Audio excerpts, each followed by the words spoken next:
everyone. Today is Thursday afternoon, and my name is Catherine Campbell. I will be your host alongside with Ms. Letitia, our co-host. I am the associate director here with I Raise Girls and Boys International. It's an honor to host on the behalf of our founder, Ms. Shanequa Moore. But today we have a very lovely, amazing, phenomenal principal on the line with us, Principal Jaggon. And Miss Letitia Stewart will go ahead and read her bio. But before she reads her bio, if you are watching YouTube, please share. If you're watching on Facebook, please share. If you're watching on LinkedIn, go ahead and share. Give us a shout out. Give us some love in the comments. Let us know where you're watching from. And Miss Letitia, you could go ahead and take it. Thank you, Mrs. Campbell. Hello and good afternoon, everyone. So excited to be here today for another great fireside chat with a really, really amazing individual who is making some significant moves within the world of education in the school that she is serving. So it is my pleasure to welcome Ms. Diane Jaggon, principal of Community School 111Q in Long Island City. Principal Jaggon has accepted the position of principal of CS 111Q in July of 2014. She already has strengthened and continued many partnerships and has embedded herself in an integral part of the Long Island City community. CS 111Q is a school in good standing that continues to strive under her leadership and the support of Dr. Philip A. Composto, the superintendent, and Mrs. Ham, the assistant principal, and Kiera Rodriguez, the community school director. Under Principal Jaggon's leadership and collaborations with 696 Build Queensbridge and Community Capacity Development, Mrs. Jaggon and her team of data specialist Maria De Vicario and positive behavior director Mr. Christopher Murray has managed to remove the school from the persistently dangerous list. Teachers at the school are being consistently celebrated and honored for their work in Teachers College, Reading Rescue, and technology integration.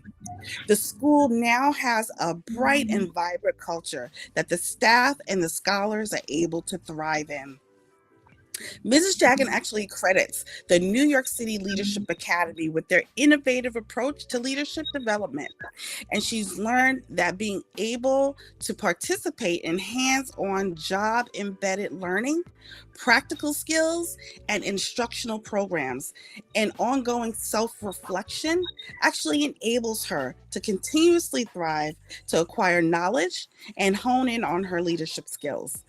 Currently, Ms. Jaggon will remain focused on that teamwork and developing a rigorous experience that prepares the scholars for real-world challenges that they're going to face in high school, college, and beyond. Mrs. Jaggon, it is a pleasure to have you with us today. Thank you for joining us. Thank you so much. Such a nice introduction. I appreciate it, and welcome this holiday season. It feels really good to be a part of this fireside chat. Yes. So and I see your background is nice and festive as well. Thank you. Thank you. Yes, we're excited for the holidays. Oh, yes, I'm jealous. Excited. Yes. Right. We'll be in a new year before you know it. Yes, the time is just going by. I can't believe it's been, what is this? This is my 12th year as a principal. Oh, wow. Amazing. Yeah. Congrats. You started young, huh? I was 2. I know exactly. Yeah, 12 years as a principal. Right. Yeah, my 23rd year in education. So that's amazing. Thank you. And before we get started, I would love to just start off with just to know a little bit more about why you chose to be a principal. That's a great question. When I was teaching, I taught for 6 years and I very much enjoyed being a teacher. During my last 2 years, I felt myself busting out of the classroom. I literally felt this, and I was helping other teachers. I was running a chorus. I had a dance troupe. I was doing professional learning in the district. And I just felt myself growing and I became noticed. I think that's what happened. And people started to notice the work I was doing. And I became an assistant principal. And that lasted for 3 years, again, getting noticed. And I became a principal. I became an AP before I was 30 and a principal before I was 40. And Amazing. and I think, it speaks to some of the core values that I teach our children. The job you want, you have to start acting in that capacity before you get the title, so you can be recognized for it, and then people can be secure in hiring you for that profession. So definitely as a teacher, I was acting as an assistant principal, and for sure as an assistant principal, I was demonstrating the characteristics of a principal, and people recognize that. And work ethic plays into that, working over and beyond your hours, supporting children, supporting teachers. And for me, what's been extremely important is making an impact in our community. So those things live in me, and I think that's what happened. And I love my job. I can't even call it a job. It feels so good. I enjoy waking up in the morning. I enjoy coming here. I enjoy seeing our children. It's something I truly enjoy doing, and I feel blessed to be, one of the individuals in society who enjoy what they do. So that's how it happened. I didn't set out to be a principal, but I definitely wanted to be. Those last 2 years in the classroom, I needed to do more for the community. That right there is an amazing story, just to know that you were inside of the classroom, so you had that hands-on experience. Not a lot of principal does, right? So you have that core knowledge, that understanding of the needs and the support that a teacher may have. Not only that, but students. So you were in that classroom, you were working and doing phenomenal things, but that classroom could not contain all of the gifts and all of the skills that you have to be a principal. It was like a natural born leader. So thanks for sharing that. Absolutely. And I love that you kind of take that approach of preparing for the next stage, which is definitely something that, we want our young people to do.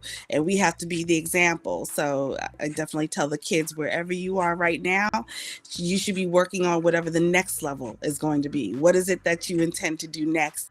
And let that guide what you do in the moment. So Absolutely. I love that you're that example to your students. Absolutely. Yes.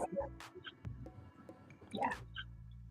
Now, I know we have been in the middle of quite a big transition, right? I know for you, just being a principal, and our country, not only our country, but the world has been impacted by COVID-19 and the pandemic in general. So how was it like for you, just the transition and getting your students and your parents acclimated back into school during such a difficult time? Yeah. The time was definitely difficult. I do credit our team for some of the work we did. We were able to transition the entire school to remote learning within a day. Our teachers are extremely savvy with technology. So that was pretty easy. So we had the children learning and we were engaged with our families. So coming back and transitioning back into the building was tough, but not because we didn't want to be together. We were afraid, right? Yeah. So we were afraid of getting sick. We had a lot of children lose parents, lose grandparents, teachers lost parents.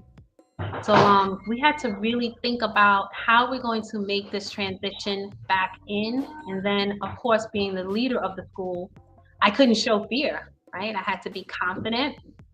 I had to be resourceful and making sure everything was set up for success. So we worked together with a team. We came into the building. We invited some teachers in. We set up classrooms and we started calling in parents to share all of our safety precautions that we will be using in the building, because we did it from what we felt. What were we afraid of? And we assured the parents that way. And then we started to bring them in and show them, what exactly is going to happen in mask wearing, the ventilation systems, and those kinds of things. The academic part was easy for us. making sure that the children had resources, technology, going back. Sometimes we had to transition back and forth to remote learning when we first came back. So that was also a heavy lift for us, making sure we leveraged our resources on our budget to make sure everyone had what they needed. And then being present, answering phone calls, meeting with parents, meeting with the children.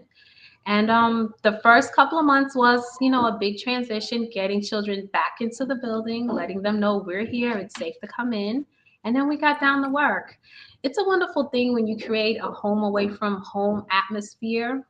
So once they step in and they see how the building is decorated, the staff is there, familiar faces, smiles, we definitely believe in aesthetics and, celebrating each holiday, making sure the building is well lit and decorated. As soon as the kids came in, they were fine. And this year, we finally have a full complement of students and staff, and we are rocking and rolling in terms of instruction, field trips, assemblies.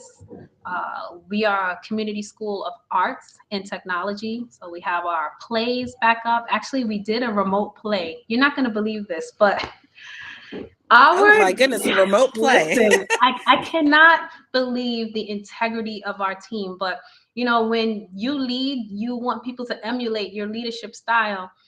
And at that time, we could not have the children speaking or singing because of the COVID precautions. So the team decided we're going to do this entire play remotely.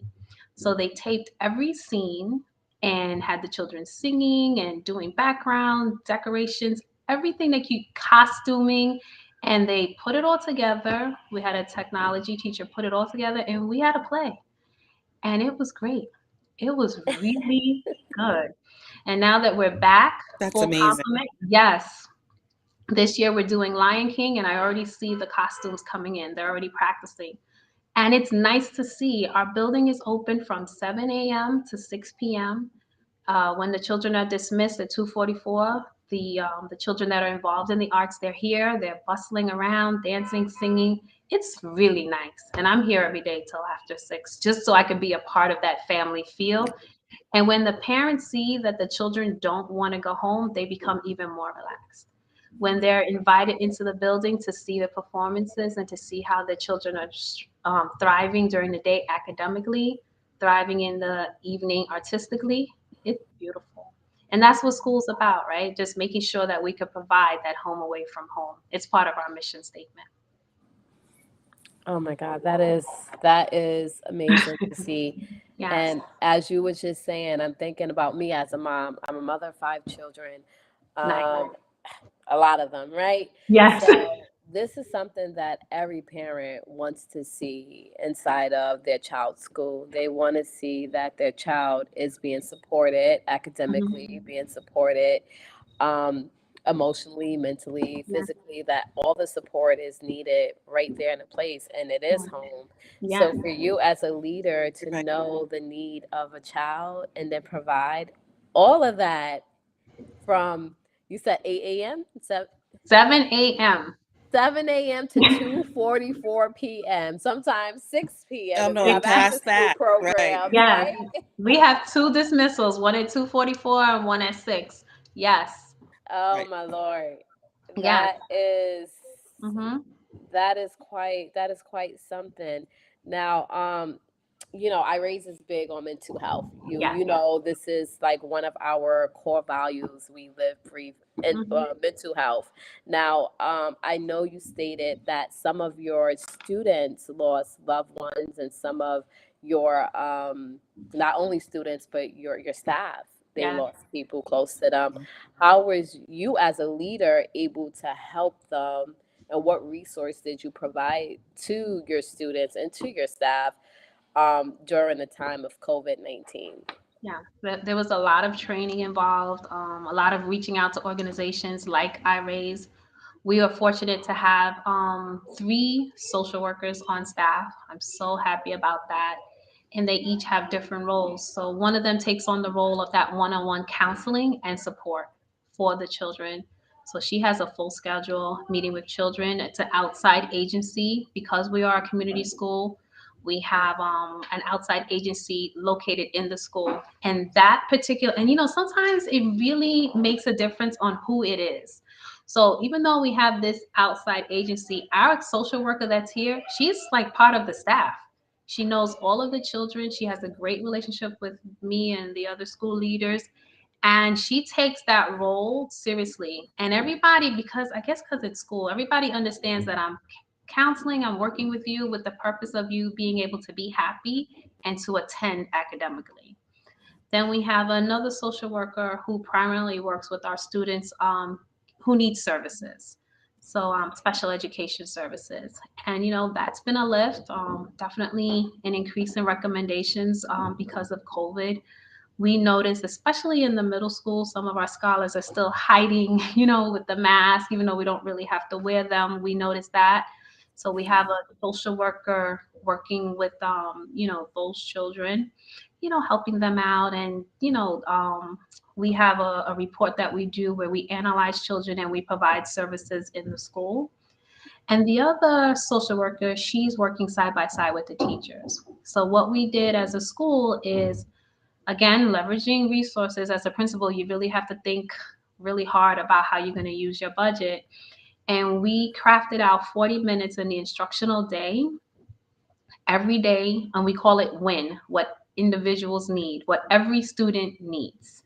And during the 40 minutes, Monday through Thursday, we're tapping into interventions, academic, what they may have lost during COVID, building them up, especially second grade, because when they came back, they missed kindergarten and first grade remotely. So that grade has been a focus for us. But on Friday, we do social emotional learning during this 40 minutes. And we've taught the teachers how to run circles with the talking piece, the centerpiece, making your body one, learning each other, sharing thoughts, and they're trained to facilitate and ask targeted questions. And what we notice is a lot of things coming out. Children are comfortable sharing. And when you talk about mental health, sometimes it needs to be addressed. So that's the first thing. We really have to address, what might be going on into a child and what can we offer as support to do some of that preventive work. I think when we're addressing it head on, children are provided a place to speak, and then we develop their language, because sometimes they don't know what's going on. They don't know what they're feeling or how to get it out. But if we give them language, we give them self-statements, the ability to redirect, self-direct, self-calm, these techniques, it's working. And the teachers are, at first, no one wanted to do it, I'll be honest, right? We got to teach. I said, this 40 minutes, this 40 minutes, you're going to get back hours, because they're going to be so in love with it. Absolutely. And now they don't want to do without it. They're like, oh my God, you wouldn't believe what came out in circles. You wouldn't believe what happened during WIN. I'm like, okay, this is what we need. So I realized pretty quickly is that it's not just the socials workers' work. Everyone needs to be part of mental health wellness, including me. And we're doing that. It's part of our culture. And the children are like, okay, who's running circles? This is one of our tools that we use. I don't know if you can see it. It's called Let's Talk. And in here, there's questions all related to school. And sometimes we run the circles based on these questions. So this one says, what are you thankful most today? Tell me something funny one of your classmates did today. And these questions generate a lot of things happening at home. And we're able to address it. Yes. And then if something comes out that's a little tricky, we can refer them for additional service. If something comes out that's a little tricky, we get the family's help. That particular social worker, the one who helps us with the circles, we've secured coats, tons of coats, boots, shoes, blankets. These are things that have come out. One little boy asked for a chocolate cake for his family. Wow. Something so simple. We could just go and buy a cake, and I can't tell you how many cakes he received, by the way. So it's just, these things happen in school. So, we have to think about it, address it, and have people in place to support it. And then understanding as a school, even though you might not be able to provide it in the school, you still are responsible for getting the resources to address it. That really is amazing work that you all are doing. One of the things that really caught my attention from what you stated was, that things come out during the conversation, during the course of a normal, SEL lesson or conversation, but it's about the relationship, because if a child is going through something, they may not always be forthcoming and saying this is what's going on in home, or this is, Mm-hmm. how I'm feeling.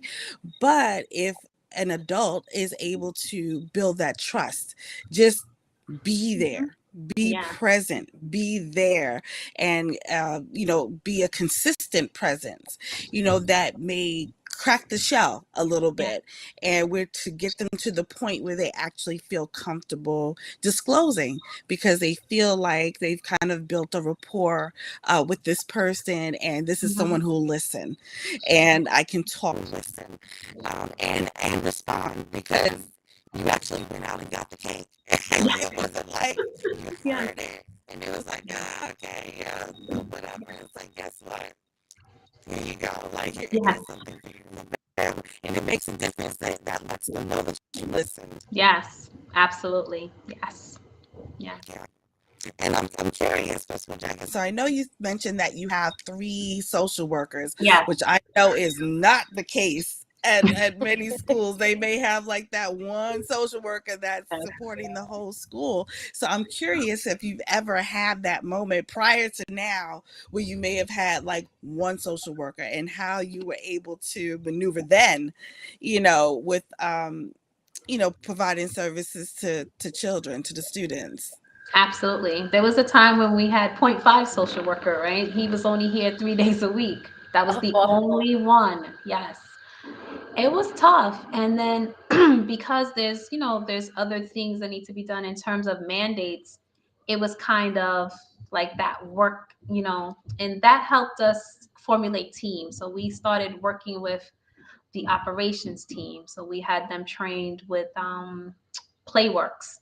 So Playworks was teaching them how to do organized play outside, because we noticed, recess was an issue. It's not enough control, not enough structures in place. So now we have structured recess and play.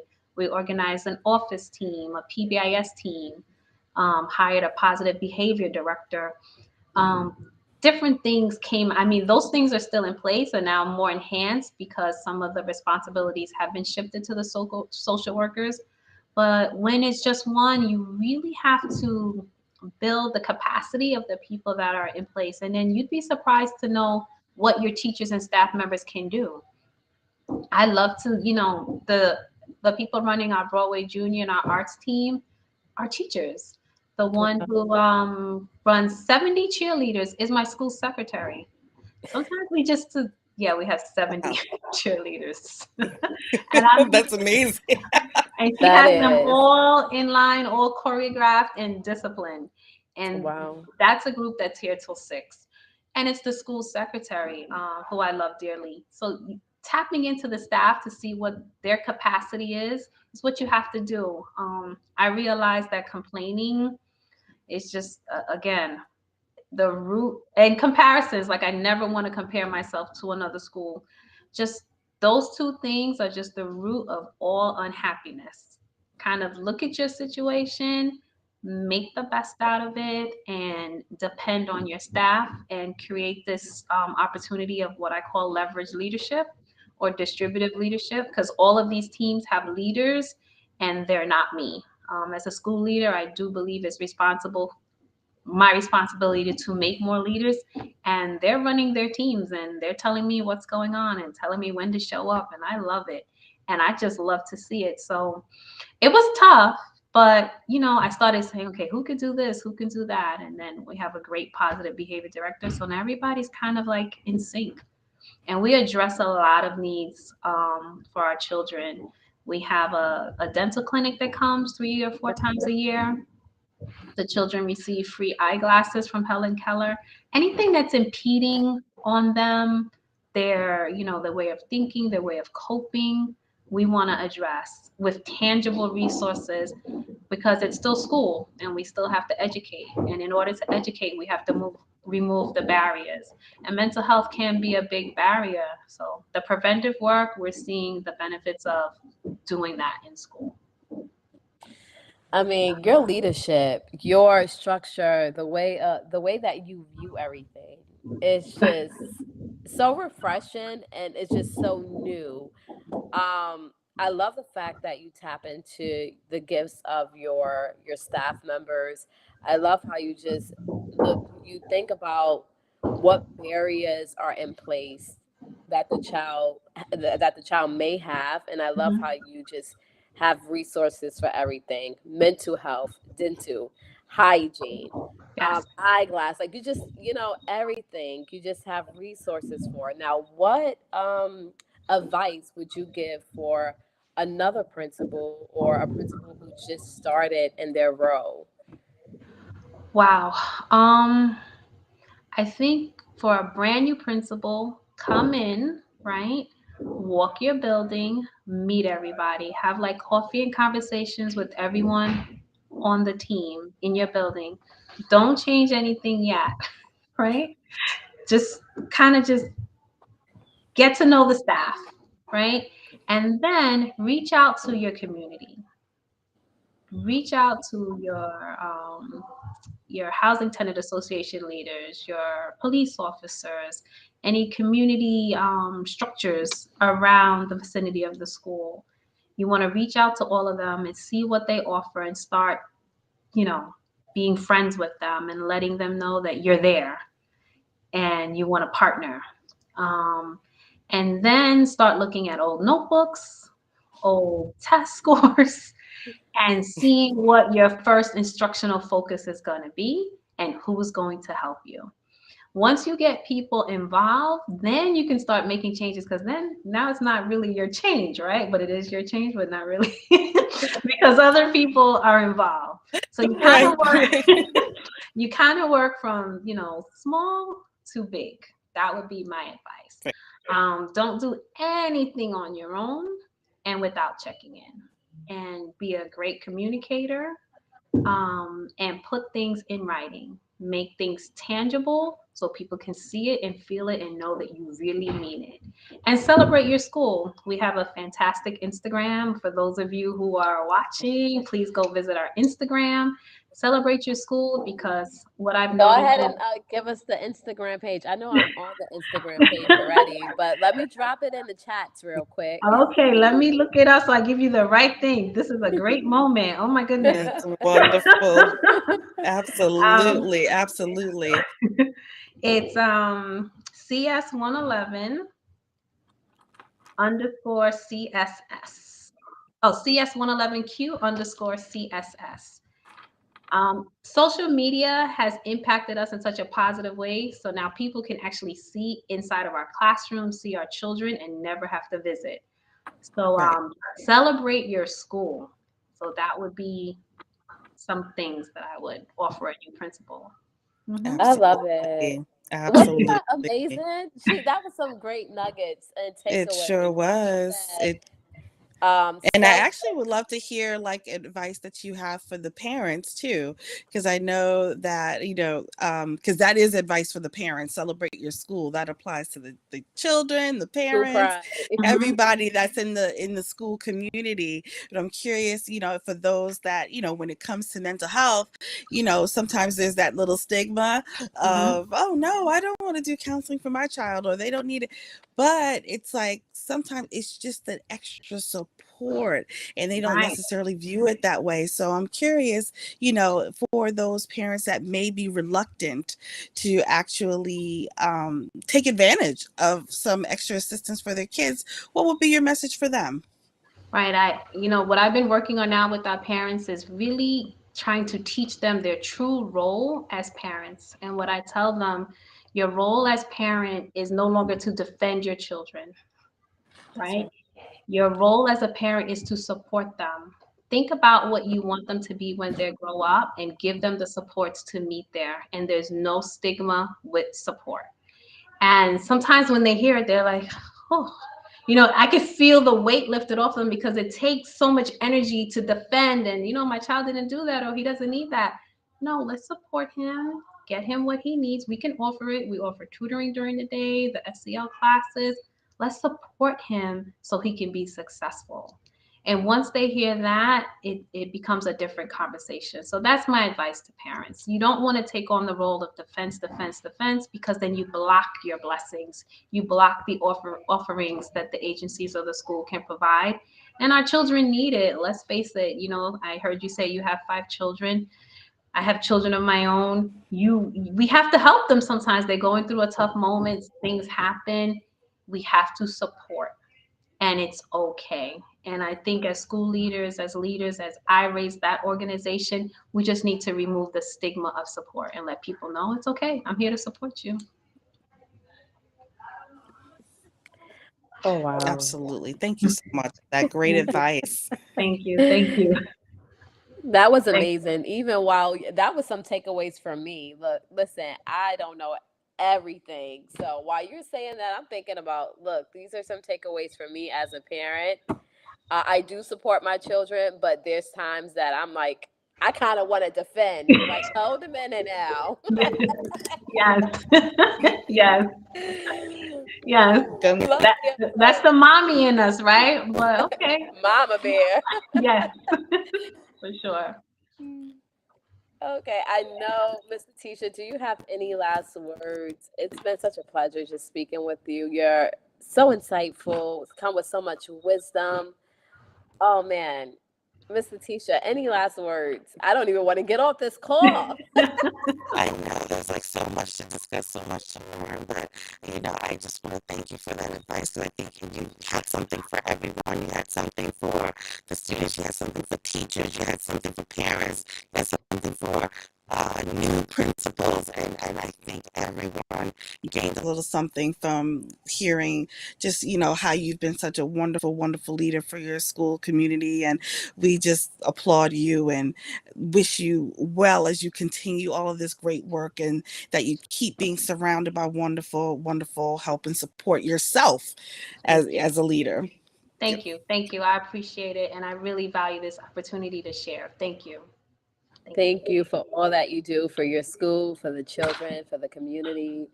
Thank You're amazing. Keep on going. Don't stop. Keep thank making you. new That's right. partnerships. Thank you. Thank you. That's Thank right. you. And everyone, check out that Instagram page. Keep following the good work of Principal Jaggon and her team. Thank That's you. right. Yes. Thank you. Thank you. Bye. Bye bye. It's been a pleasure. Thank you. Yes, Take my care, pleasure. everyone. Bye. Bye See you at the bye. next fire.